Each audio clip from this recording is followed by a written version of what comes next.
Okay guys, 13.4. Clean and jerks, toes to bar ladder like we saw in 12.5. A little heavier this time, 135, 95 pounds.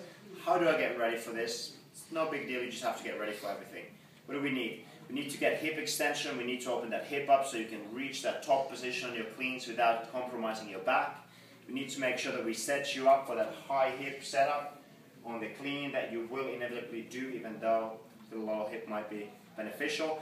And then we need to go through your thoracic spine, rack position and overhead positions to make sure that you're ready to hit the right position so that you can be as efficient as you can be. To start down at the hip. Simple. We're going to go back to the old classic wide change of formula that works and put the band behind the hip. Get some tension on the band, and again you can vary the angle in here. Probably best if you can bring that axis of the pull perpendicular to the joint surface. Now I could floss here with my hand. I could just squeeze the belly and butt tight and just kind of try to break that paper clip in front of the hip. Or I could do little lunges or even little reaches in here. But whatever you do, make sure you spend at least a few minutes opening the front of the hip on either side. Next piece, how do I set myself up for that high hip setup if that's where I'm going to go? Band in front of the hip, get into your setup, and then try to keep your back in a good position, floss. You can go hunting, go find wherever you feel tight. Just make sure you're ready for that setup position. A few minutes spent in there. If you want, for a little bonus, you can do also the one we saw a little while ago. Band is just slightly above my knee, a little tension on, and that relative flexion of the hip joint mode. And again, you can go hunting if you want. This is more like a dynamic move that you can do for repetitions, relatively fast pace. So that's for the hip, and there's a million different things you could do. Let's think about the thoracic spine. If you start to break, like I have tendency to do on the overhead position, a lot of efficiency lost, so just go after peanuts, right? From the base of the, or top of the thoracic spine, the base of the thoracic spine, easy. Just give yourself a little hug, roll down, roll up, overhead positions, hit them at all different segments. You know, find your corners, you can freestyle a little bit with a little slight bending or rotation. Work through that. Make sure you also go and hit that first rib.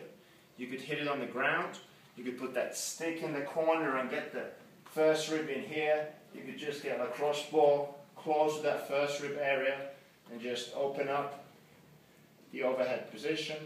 Or you could do the band one that we saw a couple of weeks ago, where I set up a band,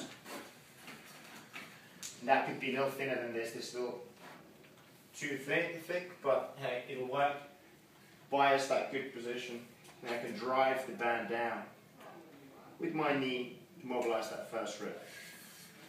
Once you've addressed all that, you can still go ahead and hit that scapular relationship with thoracic spine if you want with lacrosse ball.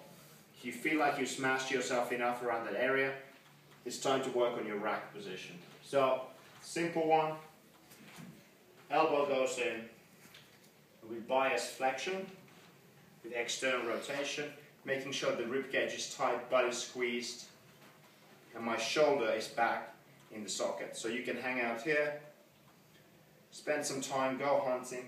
Maybe that is your corner, wherever that is going to be, go and find it. If you want to get a little traction in, the old school classic, wrist through, bias external rotation, trap the wrist, and go ahead and don't do what I just did. Keep a good hold off the band. Right, bias that corner, open up for the overhead position. And then, for extra credit, the little ninja trick with the band. Make sure you wrap it in the direction of the thumb, so you drive external rotation, form a little cup. If you're not sure of this, go and find out. I did a video of this with Annie a little while ago. You can look at the details. But I'm forming this little cup in here. Little neurodynamic mode.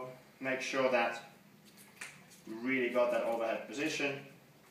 And you can floss overhead to get that overhead position where it needs to be. Okay?